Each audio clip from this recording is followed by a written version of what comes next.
9:35 de la mañana, continuamos en esta primera edición de Radio Análisis. Continúa, es el momento, del panel de conversación y pasamos a presentar inmediatamente a nuestros invitados con su bufanda color verde, el diputado Jaime Mulet de la Federación Regionalista Verde Social. Diputado, muy buenos días, ¿cómo está?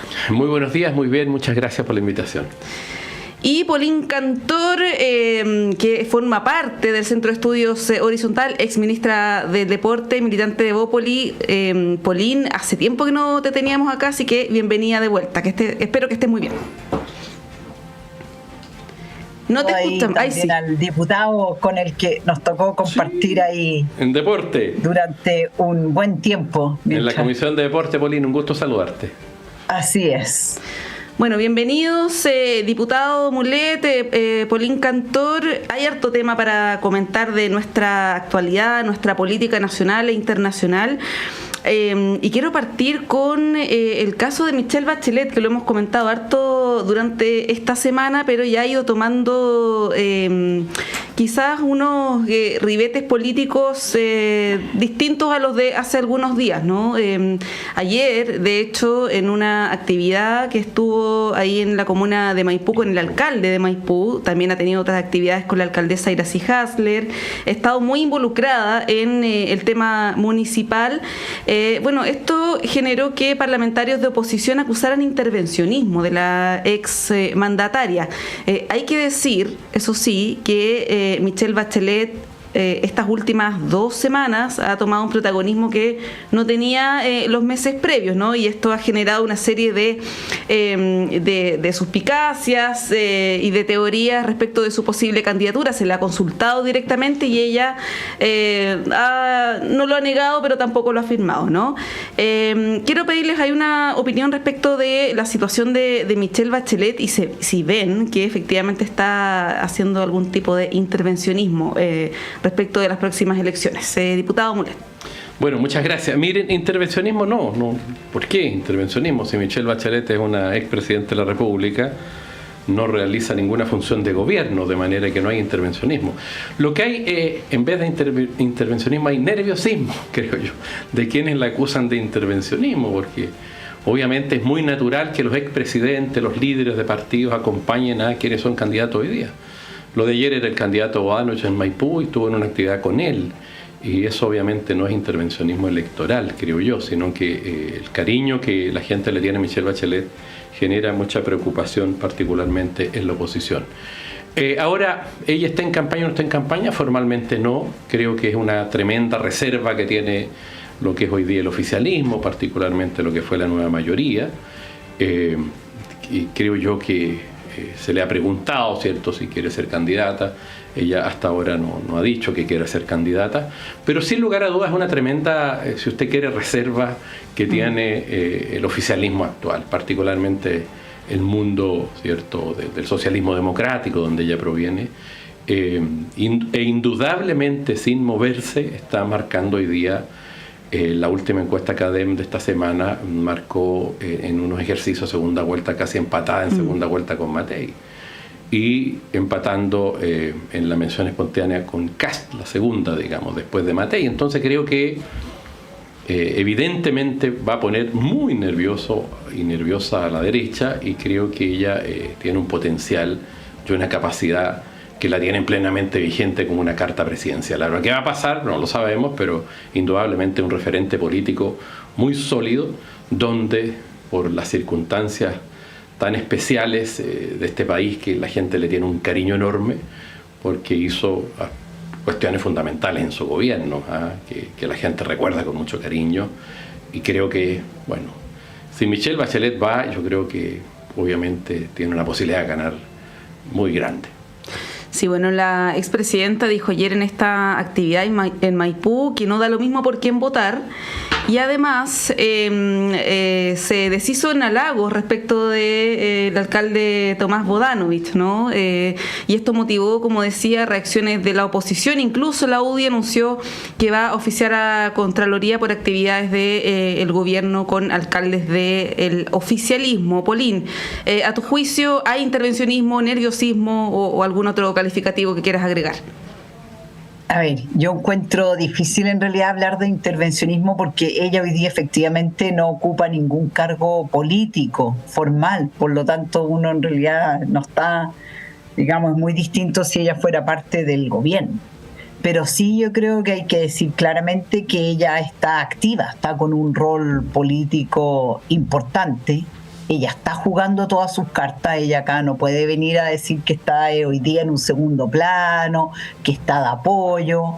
Yo creo que acá, no sé si habrá sido algo personal de ella, sí el oficialismo le fue a pedir que tenía que adoptar este rol, pero ella claramente está jugando un rol importante. Ahora, si eso después la va a llevar a querer ser candidata presidencial, yo creo que es algo que a lo mejor está construyendo, y por lo tanto yo creo que en ese sentido hay que tener claro nomás el rol que está jugando. A mí lo que me preocupa más bien de esto es como pensar que no hay más cartas, que desde hoy día el oficialismo, ¿cierto? Hay que pensar en personas que ya han estado a la cabeza del país durante 2 oportunidades. Por lo tanto, uno ahí ve un futuro bastante magro, porque la verdad es que tú ya sabes cuánto calzas, sabes lo que hicieron, sus capacidades, y creo que hoy día los chilenos nos merecemos mejores oportunidades. Entonces, para mí es una carta súper añeja. Me llama la atención que cada vez que hay falta de rostros, hay falta de líderes, se vuelva como a sacar del saco a estas personalidades que ya cumplieron su rol. Está bien que estén en centros de estudios, con análisis, pero otra cosa es volver a creerse el cuento y estar arriba de la pelota. Creo que hoy día los desafíos también del siglo XXI son distintos. Necesitas personas que vengan con energía nueva, con propuestas nuevas, y es difícil pensar a alguien que ya la has tenido 2 veces en el gobierno que pueda proponer algo muy distinto a lo que ya todos sabemos cuánto calza y los problemas a los cuales nos llevó. Por lo tanto, yo creo que más que nada acá no hay que tapar el velo, sino decir acá claramente la expresidenta Bachelet está activa, puede eventualmente que efectivamente ya esté en campaña y buscando ver cuánto calza. Porque claramente la derecha en ese sentido hay un posicionamiento natural y muy fuerte que se ha dado por Evelyn Matei y que ha ido cada vez sumando a más personas que les gusta su forma de liderar y de hacer política. Sí, ¿cómo se ve ahí, diputado Mulet, el tema de la falta de liderazgos en el oficialismo, en la centroizquierda, que ha sido una cuestión de análisis? De hecho, la misma expresidenta lo ha mencionado en reiteradas ocasiones, que a ella le gustaría que surgieran nuevas figuras, gente joven, nuevos liderazgos, pero lo cierto es que si uno ve las encuestas, todas las encuestas, no solamente las semanales, ha sido bien consistente la baja valoración de figuras de centro izquierda. Estoy pensando en Carolina Toá, por ejemplo, ¿no? Que tiene todas las competencias para cualquier cargo, pero no tiene esa llegada, podríamos decir, con la gente, y no se ven en el horizonte. Bueno, Tomás Bodanovich, que además ayer también lo descartó, es muy joven, él tiene 33 años. ¿Cómo se ve eso, ¿no?, en el horizonte cercano, más allá de Michelle Bachelet? Mire, yo no lo veo tan mal. La verdad es que la encuesta, la última, por lo menos la CADEM de esta semana, señala que la gente con mayores grados de aprobación, por lo que recuerdo, además de Matei, seguían 3 del mundo del oficialismo. No sé si Orrego, Bodanovich y alguien más. No lo recuerdo bien, pero era así. Me llamó la atención porque en algún momento, hace un año atrás, era exactamente al revés. O sea, no al revés, sino que los 3, 4, 5 primeras personas mejor evaluadas eran de la oposición. Hoy día, salvo Matei, el resto, los 4 o 5 primeros son del mundo del oficialismo, digamos, el mundo progresista. Mire, yo siempre pienso esto, pero este país en general, como que nos gusta esto de repetir nombres en las presidencias y en los cargos. Fíjese usted que para qué le voy a hablar de los Alessandri, de don Arturo Alessandri, después Jorge Alessandri presidente, después otro Arturo de candidato a la presidencia y un diputado Alessandri, están ahí. Los Frei papá, Frei hijo, en fin. Hay algo, digamos, en nuestra idiosincrasia, creo yo, que se manifiesta cuando quedan buenos recuerdos. Y creo que en el caso de la derecha, hoy día estarían con Piñera en campaña. De hecho, el presidente Piñera, que en paz descansa, murió hace poco más de 6 meses atrás, estaba en plena campaña presidencial y no lo ocultaba. O sea, él estaba generando un movimiento para volver a la presidencia de la República y estaba la derecha muy ordenada en torno a él.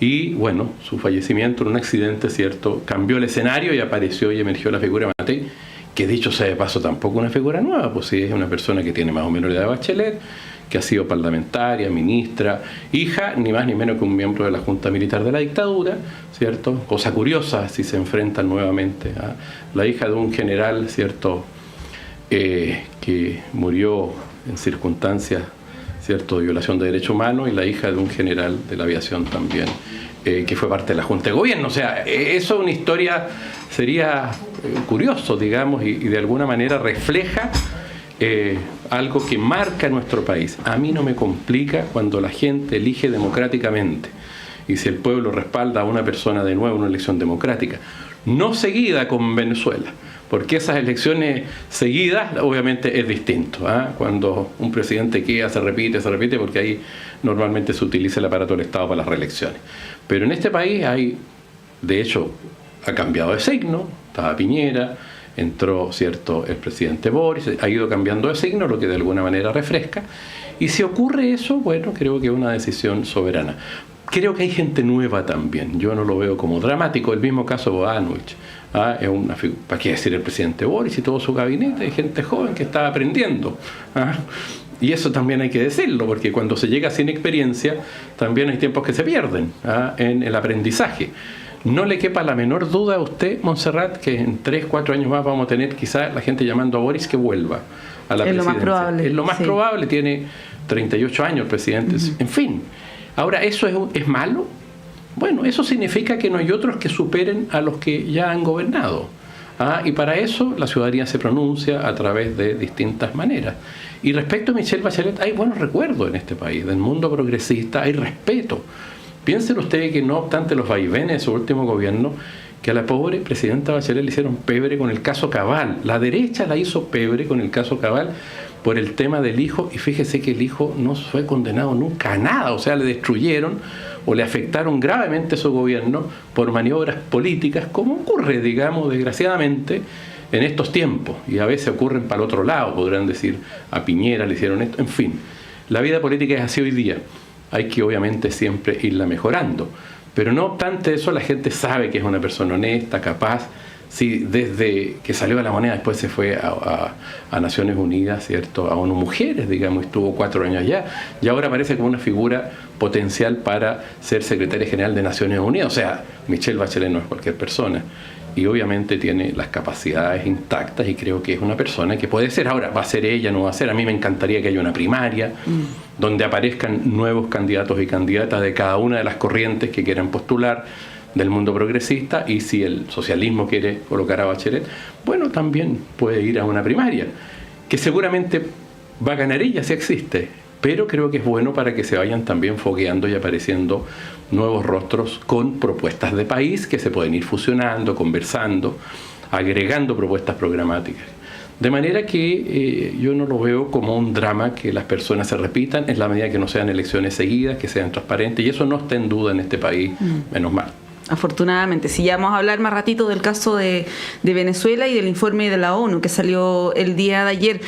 Polín, para cerrar el tema de Bachelet, se ha cuestionado por parte de algunos parlamentarios de oposición, Guillermo Ramírez, entre otros, que el legado que dejó la presidenta Bachelet, sobre todo en su segundo gobierno, fue muy negativo, ¿no?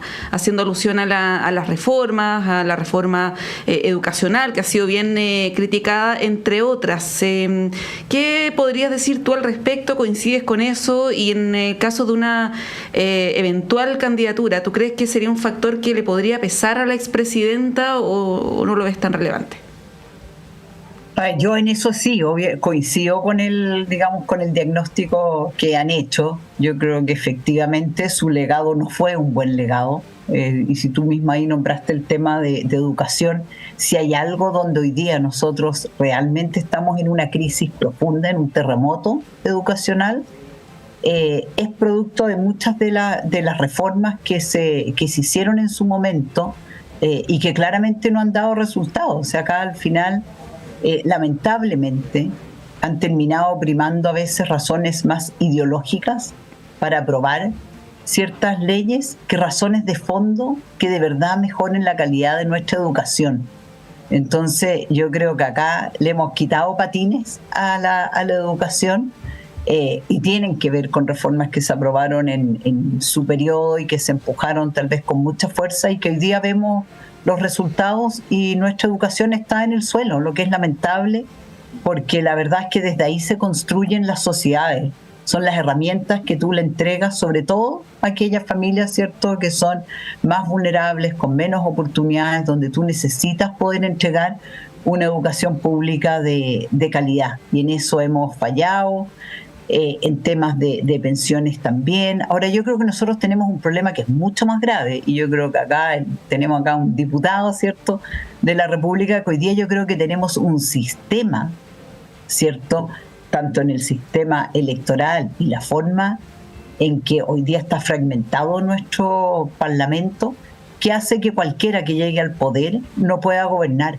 Así yo creo que hoy día nosotros tenemos urgencia en términos de cómo reformamos nuestro sistema electoral, que nos permite efectivamente tener una mayor cohesión en términos de los partidos que llegan al Parlamento, y que efectivamente las leyes y los proyectos puedan ir viendo la luz. De lo contrario nos pasa lo que llevamos, no sé, ya yo creo que 20 años con el tema de pensiones, también con reformas a la salud, que están ahí durmiendo, y que vemos que cada día se hace más difícil poder sacar adelante los proyectos. Entonces yo creo que hoy día nosotros tenemos un problema mayor, que es independiente de quién llegue al gobierno, va a ser muy difícil gobernar y darle solución a problemas de fondo que tienen los chilenos. Entonces yo creo que eso, por un lado, y por otro, yo creo que bueno, la democracia es así, es libre, todos tienen el derecho a presentarse como candidatos,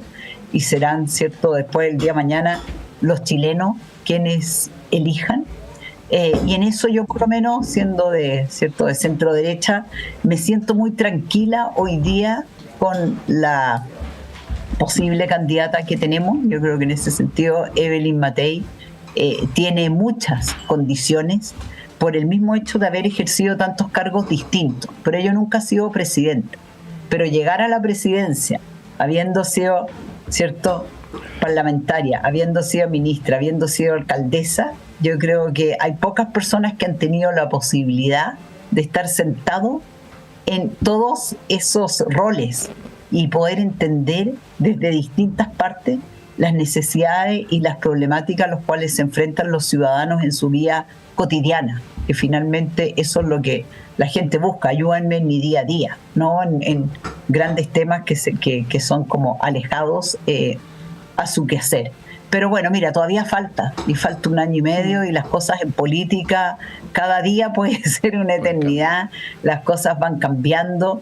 El mismo uno de los temas que en el fondo vamos, ¿cierto?, a ver ahora, que tenía que ver después con todo el tema del Mosilla, mira cómo salta a la luz pública de un momento a otro, algo que nadie se imaginó que podíamos estar analizando. Entonces las cosas, los fusibles saltan y todo cambia a veces de un momento a otro. Entonces yo creo que uno tampoco se puede adelantar en este camino electoral. Y hoy día estamos con elecciones, además, que ya no queda nada, ¿cierto?, con elecciones municipales, con elecciones a gobernadores, concejales, cores, que yo creo que son muy relevantes. Y yo acá solo espero, y ahí el llamado, digamos, a todos los chilenos, es que hagan la pega, que lean, que vean quiénes son los candidatos que se están presentando, que miren para atrás su historial, qué cosas han hecho, qué cosas no han hecho, qué han fallado, porque la verdad es que el voto sí importa, sí es importante. Y con esto termino, que estoy muy contenta que finalmente se pudo cerrar el tema del voto obligatorio, porque yo creo que así como la Constitución lo dice claramente, el voto es obligatorio. Tienen que después existir las herramientas para poder hacerlo obligatorio. De nada sirve un lindo eslogan si eso después no trae consigo la forma en que tú lo materializas, y además que sea igual para todos. Creo que acá no podían haber distinciones si eres chileno, si eres extranjero residente, si tú tienes el derecho a voto, tiene que regir para todos la forma en que te lo hacen obligatorio. Sí, la política es muy dinámica y varía rápidamente, es cosa de lo que está pasando, lo que pasó en Estados Unidos, ¿no? Con el caso de Kamala Harris. Yo solamente diría que en la derecha quizás tienen la complicación, a diferencia del oficialismo, que tienen candidatos por fuera del sector, ¿no? Es el caso de José Antonio Kast y eventualmente otros, ¿no? Que podrían ahí generar algún daño para las pretensiones de la centro derecha. Diputada Mulet, no sé si quiere agregar algo sobre este punto. No, sí, mira, lo que planteaba recién Pauline, que creo que es bien relevante, que tiene que ver con el sistema político y la crisis que hay. Creo que eso es bien interesante señalarlo porque evidencia que se elige un presidente o presidenta con mucho apoyo, pasó con Bachelet II, con Piñera II y con Boric ahora, y se elige un parlamento donde no tiene mayoría y el presidente queda trabado en el parlamento. Le ha pasado al presidente Boric, bueno, con la reforma previsional, con el pacto fiscal, están haciendo ahí un esfuerzo tremendo. Y también le pasó al presidente Piñera y también a Bachelet II. Creo que eso da para un programa obviamente entero. Hay maneras de destrabar el sistema político que se han estudiado, que se han propuesto en los proyectos de reforma o de cambio constitucional. Nosotros también hemos hecho propuestas como Regionalistas Verdes buscando la manera de desincentivar la fragmentación que hay en el Parlamento, o derechamente ir a un sistema semipresidencial, digamos, para tener siempre mayoría en el Parlamento y un primer ministro con un presidente, al estilo francés. Pero obviamente eso da para largo. Creo que no va a ser el momento ahora para ver ese tema. ¿Por qué no va a ser el momento? Vamos a entrar en una etapa de campaña parlamentaria y presidencial, estamos encima de las municipales y el próximo año, pero es algo que se tiene que discutir. A lo mejor no para reformarlo ahora, pero sí debiera ser parte de la discusión presidencial. ¿Cómo se destraba? ¿Cómo elevamos la política? ¿Cómo hacemos que haya gobiernos ejecutivos con primeros ministros, presidente de la República, que es donde tenga, obviamente, y pueda llevar adelante su mandato con los debidos resguardos democráticos? Creo que eso es bien importante, hacer esa discusión. Hay mucha discusión en esto. De hecho, tenemos un equipo nosotros de los partidos del oficialismo que está trabajando en eso. Pero yo creo que es el momento de decisiones, y creo que lo lógico y lo natural sería que las presidentes o presidentas, la discusión presidencial, se aborde un cambio al sistema político chileno para que lo ejecute quien gane la primera magistratura. Sí, el presidente Boric lo comprometió, hay que recordarlo, que hace algunos meses él dijo que su gobierno iba a impulsar una reforma al sistema político. Se sabe que hay expertos que están avanzando en aquello. El tema son los tiempos. De repente los tiempos no dan con todos los años electorales. Hay que ver qué ocurre. Está la reforma previsional que se tiene que votar a fines de este año, una reforma a la salud que eventualmente debiera ser presentada en octubre. Por lo tanto, hay que ver si es que está el espacio para avanzar en aquello. Son las 8:58, hacemos un breve corte y a la vuelta seguimos hablando de estos temas.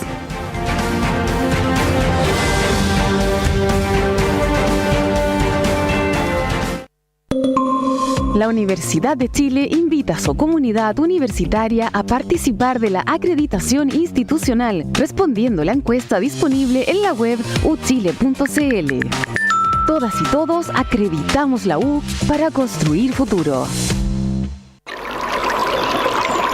Aguas Trayén o Cascada en Mapudungún es la mejor agua purificada con tecnología de última generación. Para más información, visite su página web www.aguastrayen.com.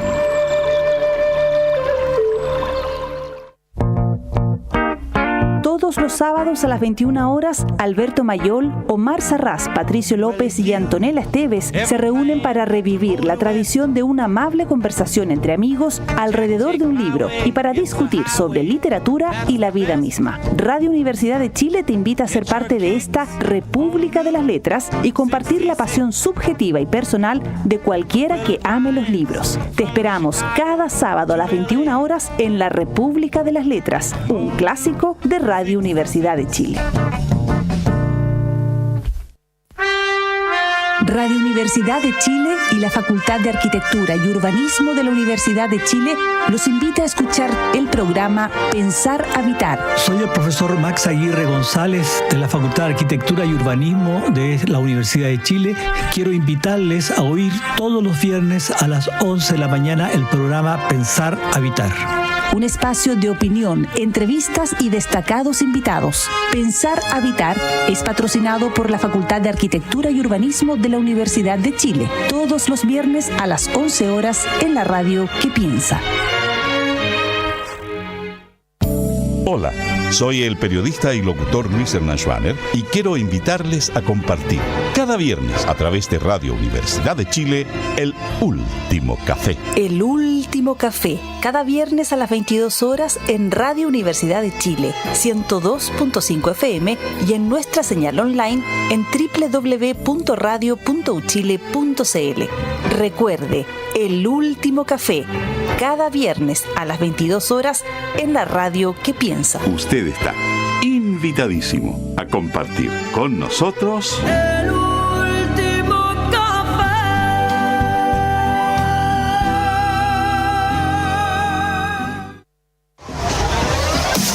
Soy el profesor Santiago Schuster y quiero invitarlos todos los miércoles a escuchar el programa Derecho al Aire, el programa de la Facultad de Derecho de la Universidad de Chile, con el que queremos desde el derecho conversar y analizar distintos temas de interés. Derecho al Aire, todos los miércoles a las 18 horas en el 102.5 FM y en radio.uchile.cl.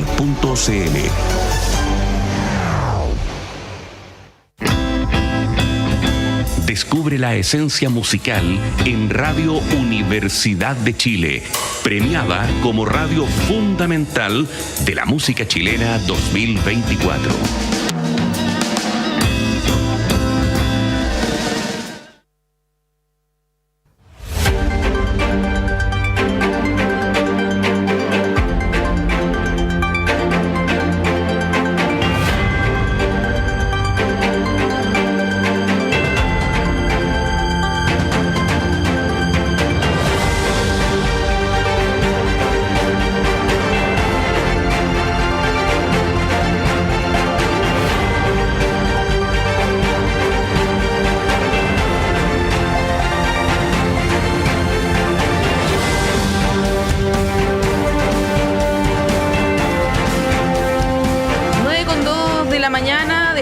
Miércoles 14 de agosto estamos con Polín Cantor y con el diputado Jaime Mulet. Como les adelantaba antes de la pausa, los quería llevar al tema de Venezuela. Yo sé que puede ser un poco tedioso, ya que llevamos ya 2 semanas hablando de este tema y de las repercusiones internas que esto ha tenido. Ayer hubo actividad en el Congreso relativa a este tema. En el Senado hubo un proyecto de resolución que pedía al presidente Boric romper relaciones con Venezuela, algo que en la práctica ocurre, ¿no? Con la decisión de Maduro de retirar a los embajadores y a todo el personal diplomático. Y también en la Cámara, en la Comisión de Relaciones Exteriores de la Cámara, hubo un pronunciamiento tendiente a que el presidente reconozca la victoria de Edmundo González. Esto en un contexto donde la ONU, ya lo había hecho el Centro Carter hace algunos días, plantea que no estuvieron las condiciones democráticas para una elección en Venezuela. Un informe preliminar, ¿no? Son 4 páginas aproximadamente de este informe preliminar. Se va probablemente a conocer el informe completo en las próximas semanas, pero donde se señala que fue una misión, para poner contexto, ¿no? Una misión pequeñita de la ONU que estuvo desde algunos días antes de la elección y unos días también posteriores. Entiendo que el 2 de agosto se retiraron, y donde hace alusión al clima preelectoral, a que no estaban las condiciones para la oposición. Hace mención también a este supuesto hackeo, donde señala que la elección transcurrió con normalidad, pero luego, cuando ocurre este supuesto hackeo, que se pone en duda tácitamente en este reporte, hubo 3 oportunidades donde las autoridades competentes pudieron haber entregado información, algún reporte, y no se hizo. En el fondo pone en duda el proceso electoral mismo, ¿no? No hace como si el Centro Carter una referencia sobre quién ganó la elección, pero da cuenta que no estaban las condiciones mínimas para su desarrollo. Ahí les quiero preguntar, en el plano internacional, ya esto llega a un nivel un poco irrisorio, ¿no? De Nicolás Maduro expulsando a TikTok, a WhatsApp, en fin. Está este informe de la ONU que es bien contundente, este informe preliminar. Pero en el plano interno aumentan también las presiones al presidente Boric, que ya ha tenido una posición bien dura y categórica respecto de Venezuela, probablemente la más dura de todos los gobiernos progresistas de la región, ¿no? ¿Qué más se podría hacer? ¿Y cuánto más se podría esperar? Porque esto de entreguen las actas creo que ya no tiene mucho sentido. Al parecer ya no se entregaron, ¿no? Diputado Mulet. Bueno, muchas gracias. Sí, efectivamente llevamos harto tiempo. Yo creo que este informe de la ONU, cierto, que se entregó ayer, por lo menos ayer yo tomé conocimiento, es coherente con lo que organismos con cierto grado de objetividad y personas con cierto grado de objetividad han ido señalando. Siempre es difícil, cierto, evaluar una elección en estas circunstancias, pero claramente el informe del Centro Carter, que es un centro que tiene mucho prestigio en defensa de la democracia y las elecciones, particularmente la Organización de Naciones Unidas, para qué decir, cierto, este informe, digamos, es muy categórico, es la línea correcta, es la línea que de alguna manera ha ido desarrollando el presidente Boric, que creo que ha sido un presidente progresista de izquierda, que se ha lucido en defensa de una elección que tiene que ser transparente y tiene que tener estándares globales respecto de sus capacidades y garantías, ¿cierto?, en un régimen que debiera ser democrático. O sea, claramente hoy día, yo diría, podemos concluir que las elecciones no fueron transparentes y sus resultados no son fiables, los resultados entregados.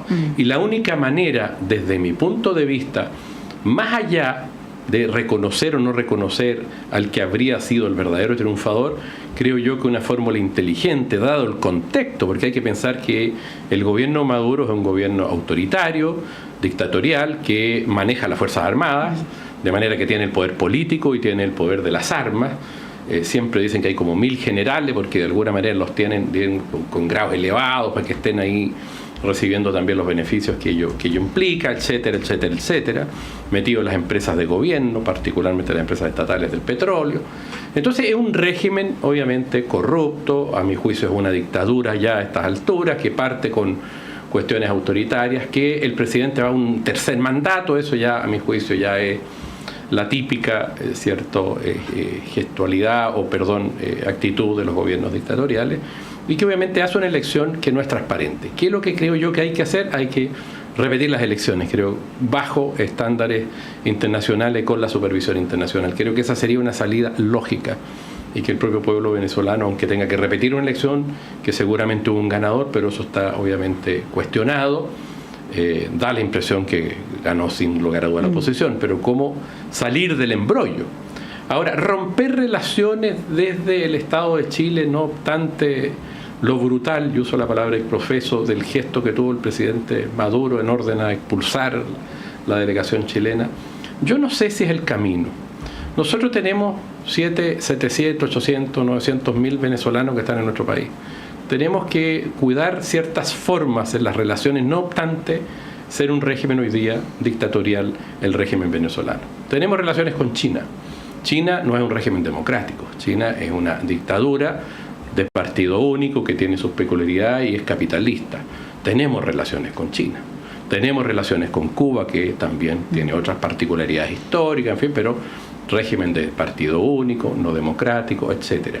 Creo que hay que mantener las relaciones, lo que no significa aceptar el gobierno, sino que mantener esas relaciones por razones comerciales que se tiene con China, ¿cierto? Y muy buenas relaciones comerciales. Exportamos, nuestro principal socio comercial es China. Y respecto a Venezuela, creo que no es conveniente hacer una ruptura de relaciones y dejar absolutamente cortado los puentes con el régimen venezolano. Pero sí insistir el presidente en todos los foros internacionales, como lo ha hecho inteligentemente desde el mismo día o el día siguiente de la elección, de que obviamente haya transparencia en los procesos electorales y ojalá que se repita un proceso electoral. Creo que a mi juicio, lo que debería ser el país.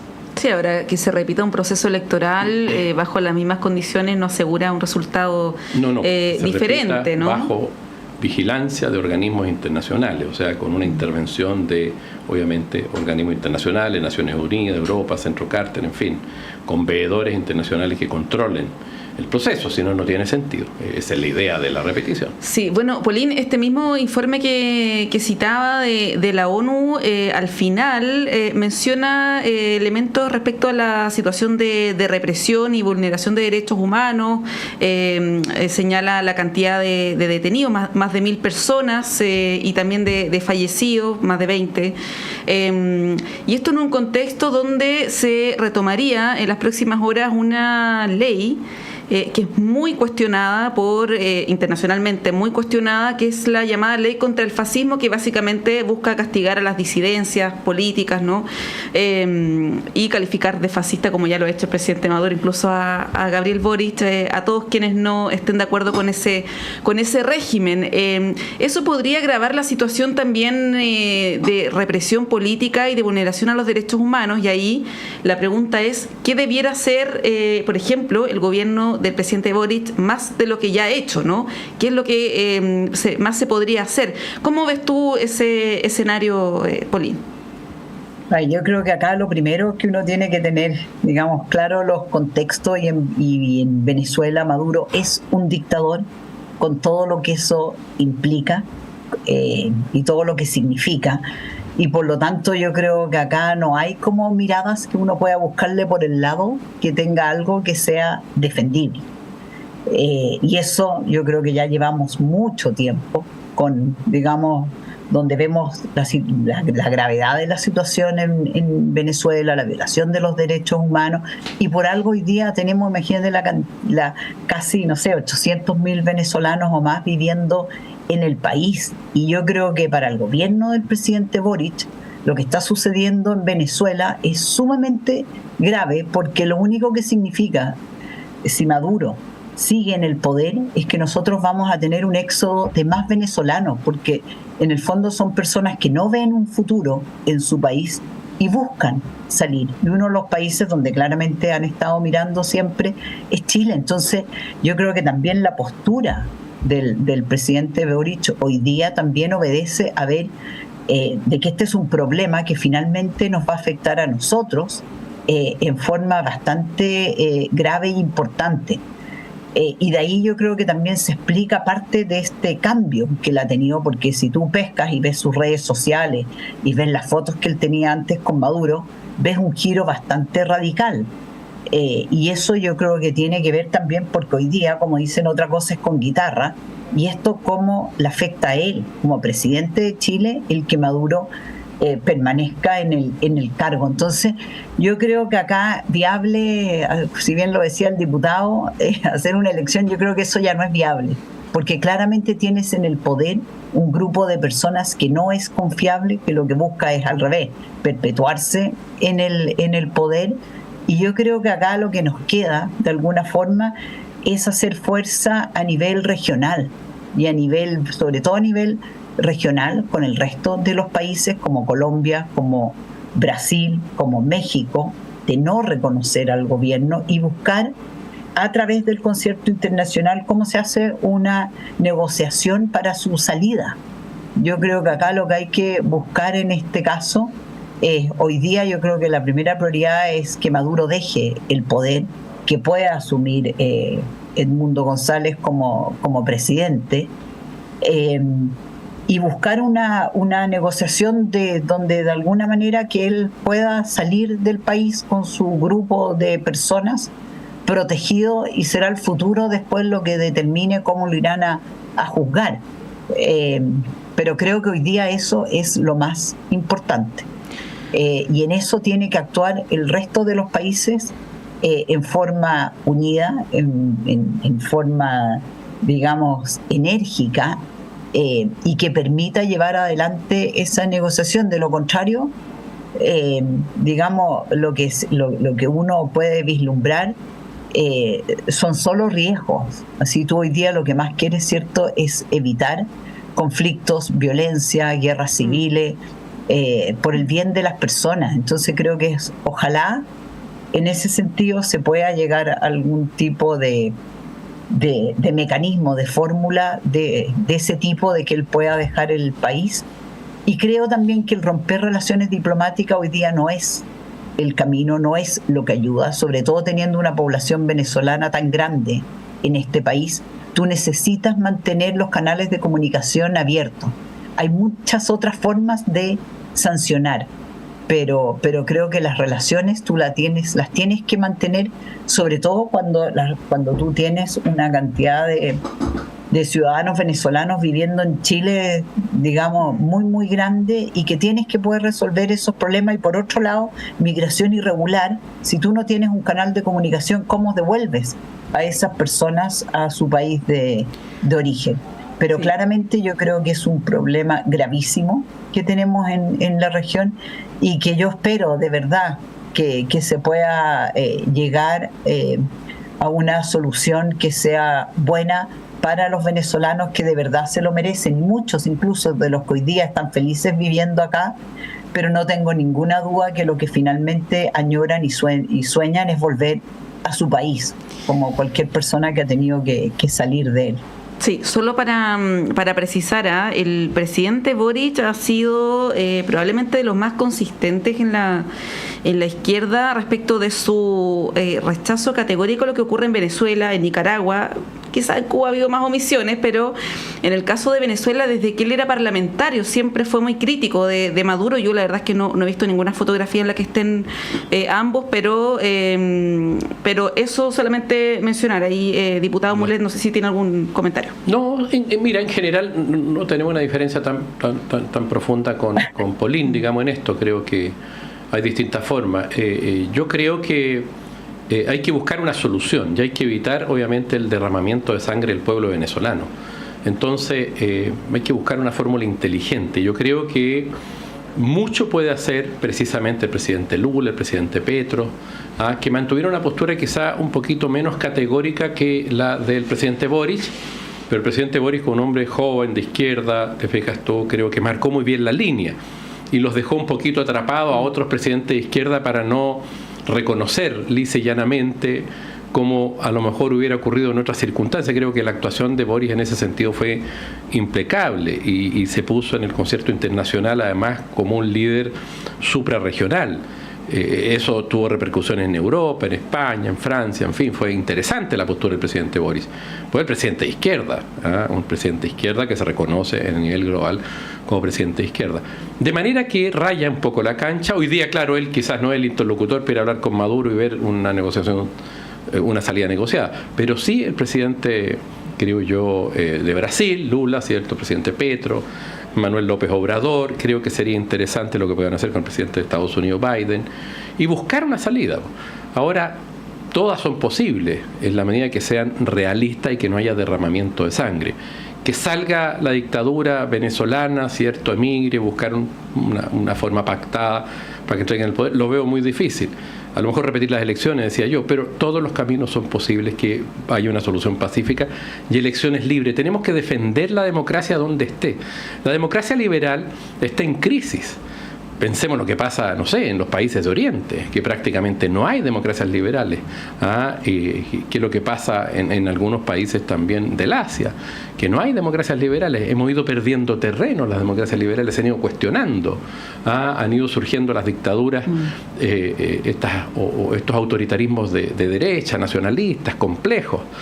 Entonces creo yo que es muy importante desde Occidente, ¿cierto?, defender los países donde hay elecciones libres. Ha sido el mejor método de gobierno que ha habido en la humanidad desde que, por lo menos, los estudios que yo he hecho así lo indican. Son progresos importantes que creo que no tenemos que rendirnos frente a eso. Por eso que hay que hacer todo lo posible, sobre todo cuando hay historia democrática, con todas las imperfecciones que tiene la democracia. No hay que olvidarse que Churchill siempre decía que la democracia era la peor forma de gobierno, pero no había otro mejor, que tiene muchos defectos, a veces uno la idealiza, pero es el mejor que hay. Por eso creo que hay que defender como sea y buscar todos los caminos posibles. Y termino señalando que creo que el presidente Boric en esta materia ha estado muy bien. Y efectivamente no hay ninguna foto de Boric porque la buscaron por todas partes algunos medios de comunicación cuando salió la situación de Maduro. Sí, muchos otros personajes del Frente Amplio estuvieron, efectivamente, pero Boric en esto ha tenido una conducta que le da mucho valor, digamos, y autoridad moral. Sí, ha sido criticado dentro de su propio sector por lo mismo. Nos quedan algunos minutos, Polín, diputado Mulet, los quería llevar al tema del caso Hermosilla. Lo hablábamos más temprano con el diputado Mellado, que formó parte de esta comisión investigadora presidida por el diputado Manu Cheri. Se conoció ayer ya la fecha de formalización, que es en una semana más, el 21 de agosto, a partir de las 9 de la mañana. Esto también va a involucrar a otros funcionarios públicos, entre ellos uno del Servicio de Impuestos Internos. Hubo una querella, además, del Servicio de Impuestos Internos, lo que podría agravar la situación judicial de Luis Hermosilla. Pedirles una opinión general de este caso, cómo lo ven, el impacto que ha tenido. Acá siempre, o en redes sociales también, se decía, bueno, y tienen a Jadwe preso, ¿y qué pasa con Hermosilla? ¿No? Son como comentarios recurrentes. Bueno, ya sabemos lo que va a ocurrir en una semana más. El fiscal nacional planteaba que es altamente probable que quede en prisión preventiva incluso, ¿no? Polín, ¿qué podemos decir al respecto? A ver, solo un pequeño comentario antes de entrar acá en este caso, que ahí no lo tocamos, que yo creo que es interesante ver cómo se va a desarrollar ahora, ¿cierto?, en las próximas semanas, la relación entre el socialismo democrático y el Partido Comunista con respecto a Maduro y Venezuela, porque claramente ahí hay una incomodidad importante, hay una forma muy distinta, ¿cierto?, respecto de cómo ambos grupos ven la sociedad, ven el uso de la violencia política, ven la alternancia en el poder, y por lo tanto creo, para no entrar ahí en más análisis, creo que eso es algo que es como noticia en desarrollo, y que claramente yo creo que hoy día, dado que estamos en un periodo electoral, yo creo que en eso el Partido Comunista es bastante disciplinado y sabe cuándo cerrar la boca y cuándo no, y sabe que gran parte de los chilenos no está a favor, digamos, de Maduro ni de lo que está pasando. Entonces yo creo que son esos periodos en que, si bien es cierto, no es menos cierto, empiezan en el Partido Comunista, pero claramente cuando tienen la oportunidad de hacer sus declaraciones con fuerza con respecto a reconocer o no la elección, lo hacen. Así que yo creo que ahí hay harto que hay que estar observando de cómo se va a desarrollar esto y cómo puede afectar o no en este periodo electoral. Y el caso, yo creo que de Hermosilla, yo creo acá estamos, obviamente la institucionalidad está funcionando, ¿cierto? Se hicieron las primeras investigaciones, ahora se van a formalizar, los cargos son gravísimos, ¿cierto? Soborno, lavado de activos y delitos tributarios. Y yo creo que la justicia está haciendo, digamos, el trabajo que tiene que hacer, está investigando, y yo creo que en eso uno tiene que aprender también a ser prudente. Yo creo que nosotros a veces somos todos buenos en todos los casos, para empezar a prejuzgar lo que había, lo que no había, cómo se hacía, cómo no se hacía. Y yo creo que necesitamos que, digamos, sea la justicia quien muestre si efectivamente se cometieron estos delitos. Y yo creo que si la justicia estima que la prisión preventiva es necesaria para seguir adelante con la investigación, es lo que corresponde. Yo creo que en eso debería ser, digamos, de acuerdo a los antecedentes que hay, cuándo corresponde y cuándo no corresponde la prisión preventiva. Yo en eso siempre espero y me gusta que las cosas sean, que no tengan que ser de una forma para un lado y de otra forma para otro, sino que sean cómo se desarrollan los hechos, de acuerdo a la información que se tiene, digamos, los caminos que tienes que seguir adelante. Entonces, si es que se va a estimar que de acuerdo a los antecedentes se requiere prisión preventiva, bueno, es lo que corresponde, pero tendremos que esperar, ¿cierto?, hasta el día 21 para ver cómo va a ser, digamos, audiencia de formalización. Pero evidentemente que, de acuerdo a lo que es las acusaciones que hay, son todas bien graves. Sí, la pregunta es si hay espacio en Capitán Llaver, ¿no? Porque hay harta gente ya que está en ese recinto y más allá de la broma, entiendo que efectivamente hay un tema ahí de falta de espacio, no voy a decir de hacinamiento, ¿no? Pero de falta de capacidad para recibir a nuevos reclusos, por decirlo así. Diputado Mulet. Nuevos huéspedes. Bueno, miren, yo creo que este es un caso muy emblemático. Leía hace algunos días atrás un informe de una relatora especial de Naciones Unidas en Chile. Existe una justicia para ricos y otra justicia para pobres. Margaret Satterthwaite, relatora especial de Naciones Unidas sobre independencia de magistrados y abogados. Sí, el viernes pasado hizo esa... Exactamente, posición. Que es muy interesante. ¿Por qué? Pues yo creo que lo que queda en evidencia en este caso es que el señor Hermosilla era un abogado de los ricos, de aquellos que normalmente son defendidos, ¿cierto? Y que no se hace justicia. Y no se hace justicia precisamente por las acciones que el propio, y aquí yo que soy una persona que obviamente cree en el principio de presunción de inocencia, pero aquí todo Chile escuchamos 2 horas de voz de Hermosilla que nunca negó su voz.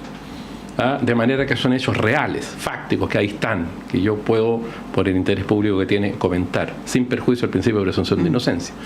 Pero claramente este abogado, que era un abogado también del gobierno de Piñera, hay que decirlo, hay que decirlo, o sea, un abogado que se especializaba en el poder, en relacionarse con grupos de poder político, poder económico, y los atendía al presidente Piñera, aspectos de gobierno, Araucanía, socio del ministro del Interior del gobierno del presidente Piñera en un estudio durante años del señor Andrés Chadwick, en fin, que se relacionaba con el poder más bien de derecha y con el poder económico en este país, sin perjuicio porque la habilidad de estos abogados también consiste en tener vínculos también con otros sectores políticos. Sí, Miguel Crispi. De hecho, era el abogado, entiendo que hay una relación ahí a través de algún familiar, en fin, de amistad u otra cosa, de manera que este es un caso paradigmático muy importante.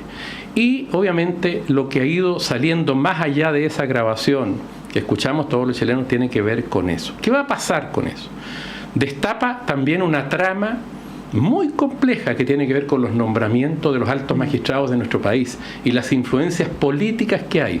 Un sistema que se ha degenerado, el de nombramiento de los jueces de la Corte Suprema. Y hay que decirlo, se ha degenerado el sistema, absolutamente degenerado. Hoy día, y hago el paréntesis, hoy día veía en la prensa, no sé si de hoy o de ayer, que ahora para que el Senado se ponga de acuerdo en designar a uno de los 2 magistrados de la Corte Suprema, le presentan 2 magistrados para que uno sea más afín de un sector y otro sea más afín de otro sector. Un Senado que binominaliza políticamente la designación de los magistrados. ¿Y por qué digo yo que se ha degenerado el sistema? Porque la lógica era que el Senado participe con un quórum elevado, pero frente a un magistrado, para que ese magistrado concite apoyos de distintos sectores políticos. Pero ¿qué hace el Senado ahora? Espera que hayan 2 o 3 y se reparten. O sea, no eligen un señor que concita un consenso, sino que eligen uno que le gusta al grupo A, otro que le gusta al grupo B y otro que le gusta al grupo C.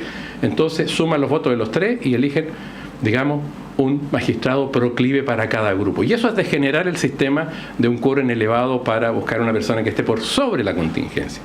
Y eso no es culpa de los magistrados, es culpa del sistema político, lo quiero decir, porque tampoco los quiero satanizar a ellos, pero el sistema político y el Senado está equivocado en eso.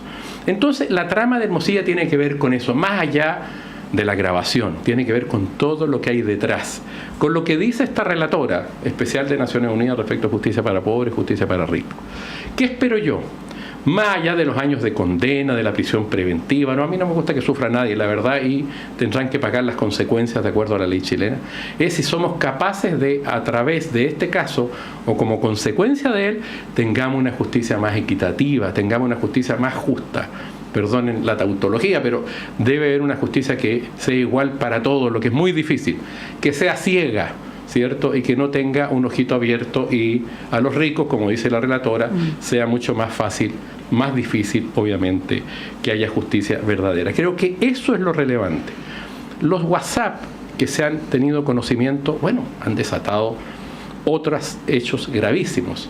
El propio fiscal nacional ayer decía, y oía yo a él en una entrevista, que lo de los WhatsApp solo pueden investigar los WhatsApp que tienen que ver con lo que están investigando. O sea, hay 700.000 páginas, una verdadera locura, donde a lo mejor hay otros elementos. Habrá que ver qué es lo que pasa, pero mi deseo es que ojalá haya un salto cualitativo, positivo, después de este caso, para mejorar la justicia en general, más allá del caso en sí mismo, que de suyo es muy grave por las vinculaciones políticas con expresidente de la República, que en paz descanse el expresidente Piñera, con su ministro del Interior, con gente vinculada a este gobierno y obviamente con el Poder Judicial. Por eso creo que es un caso muy relevante, que hay que ponerle toda la atención y tenemos que jugárnoslas por mejorar el sistema judicial chileno.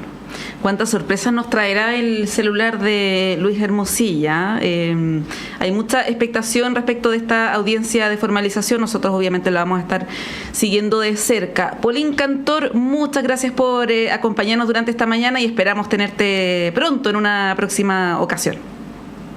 Muchas gracias a ustedes. Me despido ahí de los dos, Monse y del diputado, que no nos vemos ahí hace mucho tiempo. Diputado Jaime Molet, muchas gracias, que tenga un excelente día y fin de semana. Es como una especie de miércoles-viernes, ¿no? Así que descansen, que tengan un excelente día. Nosotros nos vamos a un breve alto.